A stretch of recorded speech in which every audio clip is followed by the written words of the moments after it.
The power grid in Nigeria has been effectively shut down due to an indefinite strike by unions demanding a minimum wage increase. Greetings, everyone. Today's video focuses on the recent nationwide strike in Nigeria, initiated by the unions, which has resulted in a complete shutdown across various important sectors. The purpose of this strike is to pressure the government into agreeing on a new minimum wage and re-evaluating the recent electricity price hikes. Due to the government's failure to fulfill previous negotiations and agreements, the strike has been declared indefinite. The government's economic decisions, such as the removal of fuel subsidies and increases in electricity tariffs, have caused widespread hardship, leading to the current impasse with the labour unions. Without any further delay, let us begin our discussion. The meeting held on Sunday, which involved representatives from the federal government, the National Assembly leadership and officials from the Nigeria Labour Congress and the Trade Union Congress, concluded without any agreement on the proposed national minimum wage. Unless there is a sudden alteration in the schedule, today, the 3rd of June, will witness a complete shutdown of offices, banks, airports and other crucial locations throughout the country as Nigeria's labour unions initiate a nationwide strike amidst uncertainties. The meeting held on Sunday, which involved representatives from the federal government, the National Assembly leadership, and officials from the Nigeria Labour Congress and the Trade Union Congress, concluded without reaching an agreement on the proposed national minimum wage. Behind closed doors at the National Assembly complex in Abuja, a meeting commenced at approximately 5:50 p.m. and concluded at 8:45 p.m. on Friday.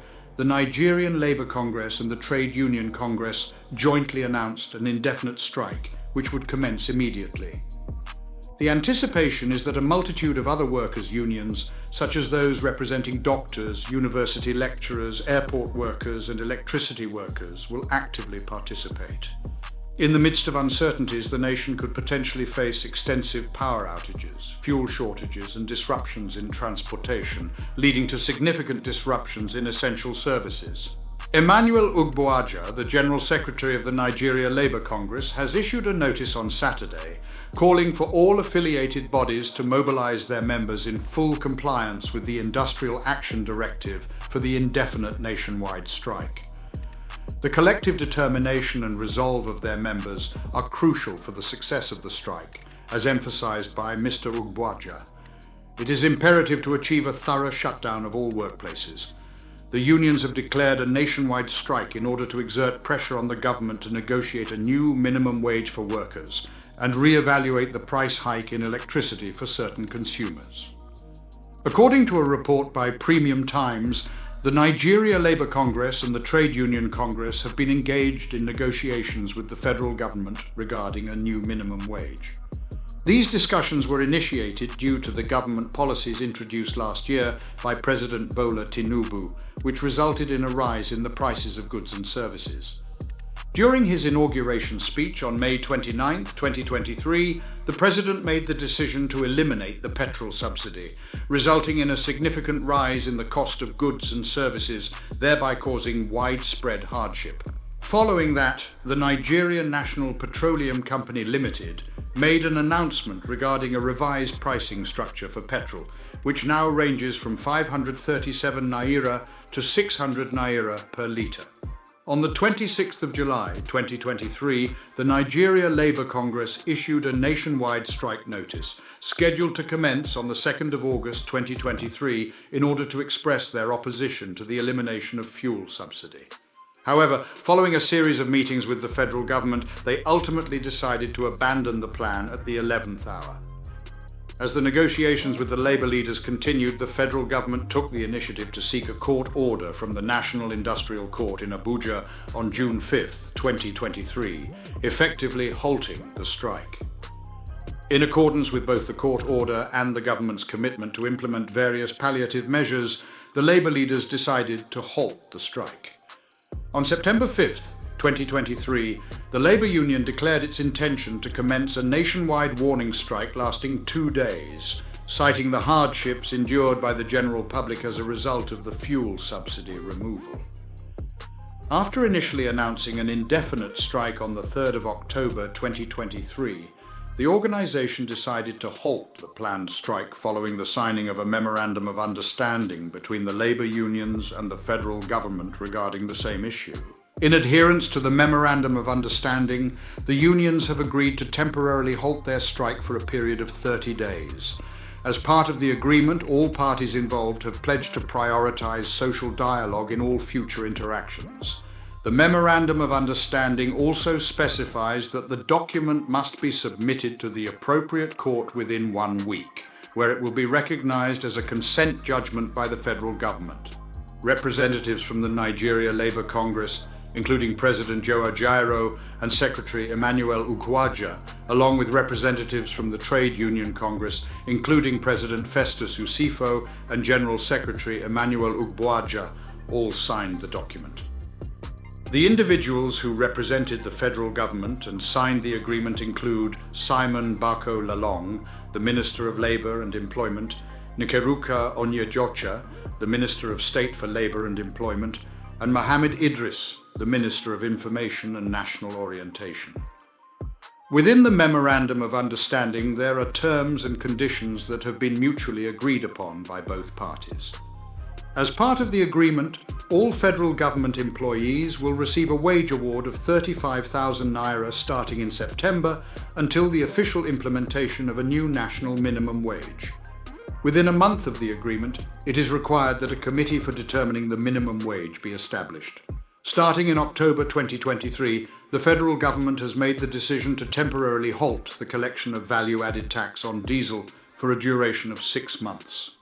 In February, the organised labour issued a 2-week ultimatum to the federal government, demanding the immediate implementation of policies aimed at mitigating the adverse effects of the government's economic policies on the general populace after previous implementations failed to materialise. The agreements made with the federal government aim to tackle the extensive suffering and overall negative socio-economic effects caused by the poorly planned and executed increase in the price of PMS and the devaluation of the Naira, which were influenced by the IMF World Bank. In light of these unfolding events, and with a deep understanding of the pressing nature of the matter, as well as the crucial need to safeguard the rights and dignity of Nigerian workers and citizens, the Nigeria Labour Congress and Trade Union Congress have jointly issued a firm ultimatum to the federal government. They expect the government to fulfil its obligations within a 14-day period starting from tomorrow, the 9th day of February 2024, as stated in their official statement. Afterwards, the unions decided to prolong the ultimatum to a period of 14 days. Despite the implementation of several measures by the government aimed at alleviating the negative consequences of this policy, a considerable number of Nigerians still encounter substantial challenges. To bolster investor confidence and improve market transparency, the Central Bank of Nigeria took the step of unifying all segments of the foreign exchange market, in addition to removing the fuel subsidy.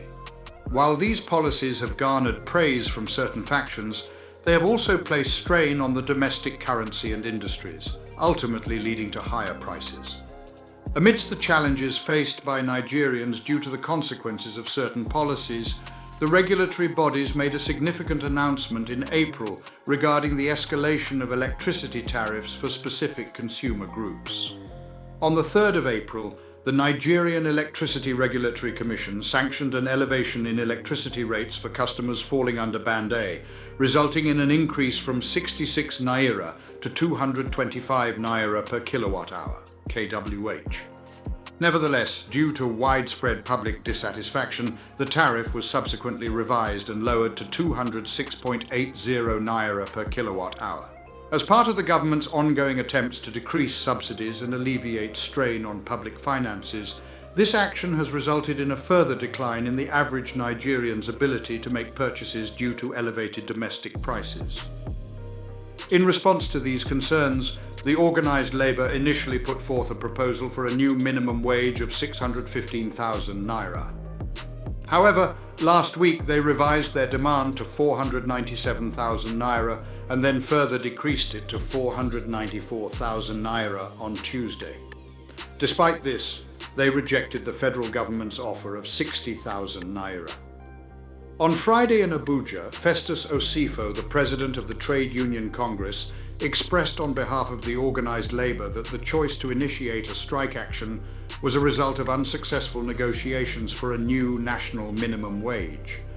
The government's lack of willingness to address the concerns raised by organized labor, specifically regarding the recent hike in electricity tariffs and the demand for a living wage, was brought to light by his revelation.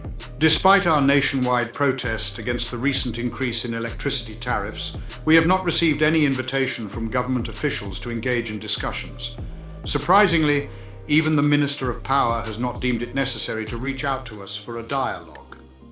In an effort to avert the imminent strike, the National Assembly convened a meeting with representatives from organized labor unions and various ministers on Sunday. However, despite their best efforts, the discussions reached an impasse, with the unions issuing a warning that they would proceed with the strike on Monday. To support our channel's growth and ensure broader awareness, kindly hit the like and subscribe buttons. This will help us reach more individuals and disseminate valuable information. Thank you in advance.